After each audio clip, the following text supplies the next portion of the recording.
Good morning, students. Today I am going to discuss chapter Organic Compounds, naming of organic compounds, nomenclature of branched chain structures. अभी हमने simple chain का naming किया, अब हम branch chain structure की naming करेंगे।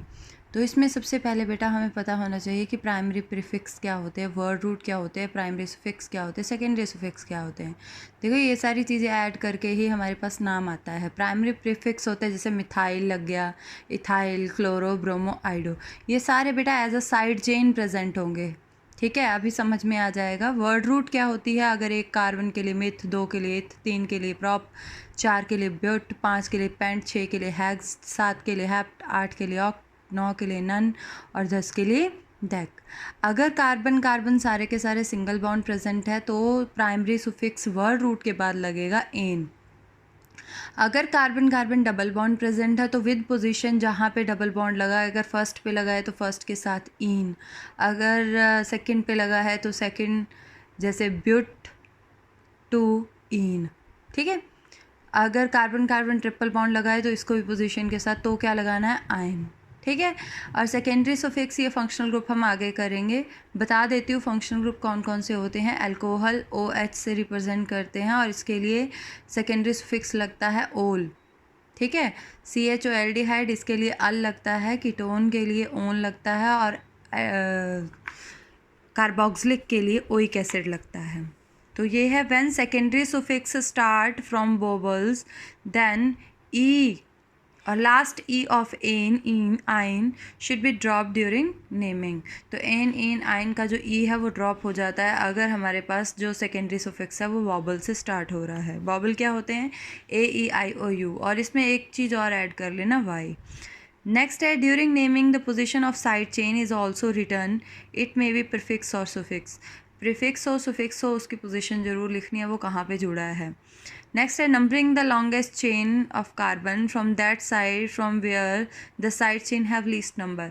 हमने longest chain consider करनी है, फिर उसको उस साइड से नंबर करना है जिस साइड से साइड चेन को लीस्ट नंबर मिले। जैसे फॉर एग्जांपल हमारे पास ये कार्बन की 3 कार्बन की चेन है, इसमें एक साइड चेन जुड़ी हुई है।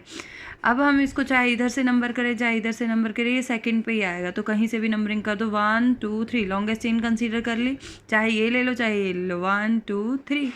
तो हमने स्ट्रेट चेन ले ली, क्योंकि जो मर्जी ले लो कोई फ़र्क नहीं पड़ता। तो सेकेंडरी पे क्या लगा है, कौन सा ग्रुप लगा है, मिथाइल।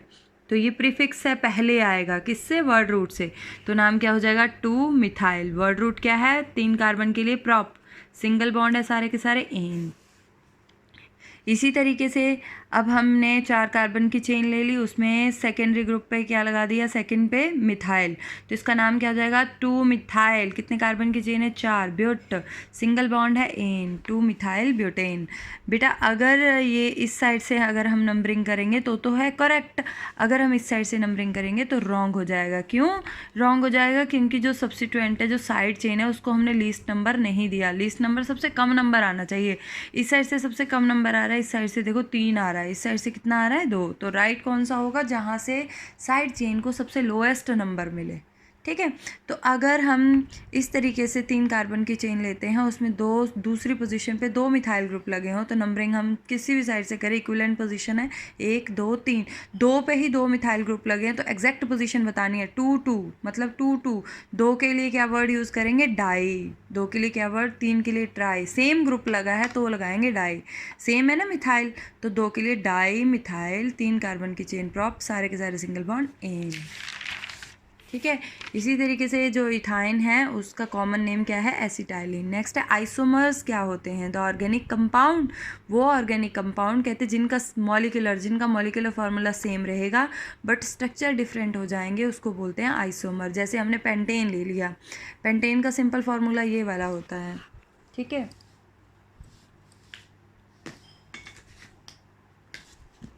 पेंटेन को लिखते हैं इस तरीके से। ठीक, अब पेंटेन के हमने आइसोमर्स ड्रॉ करने, तो बेटा 5 कार्बन की चेन है यहाँ पे। हमने फार्मूला नहीं ख़राब करना, फार्मूला C5H12 भी रहना चाहिए, ठीक है। तो हमने सबसे पहले 5 कार्बन की चेन है, इसको 4 की कर दिया। स्ट्रेट चेन किसकी बना दी? 4 की। और सेकंड पोजीशन पे हाइड्रोजन की जगह क्या लगा दिया? एक मिथाइल ग्रुप। क्या लगा दिया? एक कार्बन हमने यहाँ लगा दिया। बस पहली और लास्ट पोजीशन पे नहीं लगाना, सेंटर में कहीं पे भी लगा दो। तो आपने सेकंड पोजीशन पे लगा दिया, तो नंबरिंग इधर से कर दी 1 2 3 4। इसका नाम क्या आ गया? 2 मिथाइल, 4 कार्बन की चेन है ब्यूट और सिंगल बॉन्ड है एन। अब इसका एक और आइसोमर बन सकता है। अब 4 की बनाई थी हमने, अब और तोड़ दो, 3 की बना दो। 3 की बना दो, सेकंड पे हाइड्रोजन की जगह एक जगह मिथाइल, ऊपर भी क्या लगा दो? मिथाइल लगा दो, ठीक है। तो नाम क्या हो जाएगा? 2 डाईमिथाइल, 3 कार्बन की चेन है प्रॉप, सिंगल बॉन्ड है एन। इसी तरीके से आपने आइसोमर ड्रॉ करने हैं हेक्सेन के। पहले सिंपल फार्मूला, फिर दूसरे में हमने कार्बन की चेन छोटी कर दी। पहले 6 कार्बन की है, फिर 5 की कर दी। 6 में हमने कहाँ लगा दिया? सेकेंड पोजिशन पे, ठीक है। तो इसका नाम क्या बन जाएगा? 2 मिथाइल पेंटेन। अब हमने क्या कर दिया? 5 कार्बन की चेन 4 की कर दी। अब एक हमने मिथाइल सेकंड पे लगा दिया, एक हमने हाइड्रोजन की जगह मिथाइल थर्ड पे लगा दिया। तो नाम क्या बन जाएगा? 2 3। एक सेकंड पे लगा, एक 3 पे लगा, 2 3 डाई मिथाइल, 4 कार्बन की चेन है ब्यूटेन। इसका एक और आइसोमर बन सकता है। 4 कार्बन ही ड्रॉ किए। अब पहले हमने 2 और 3 पे लगाए थे, अब हमने सेम पोजीशन पे लगा दिया 2 पे ही। एक मिथाइल ऊपर, एक नीचे, तो नाम क्या लिख दिया? 2 di methyl butane. Very very important, अच्छे से कर लेना इसको। नेक्स्ट है ब्यूटेन के आइसोमर ड्रॉ करो। ब्यूटेन का एक तो 4 कार्बन की सिंपल चेन हो गई, फिर हमने चेन को तोड़ दिया, 3 कार्बन के बना दिया और सेकंड कार्बन पे क्या लगा दिया? एक मिथाइल, तो नाम बन गया 2 मिथाइल प्रोपेन। इसके सिर्फ 2 आइसोमर ड्रॉ होते हुए बेटा पेपर में जरूर आएंगे, अच्छे से इसको पढ़ लेना। नेक्स्ट है व्हाट इज होमोलोगस सीरीज।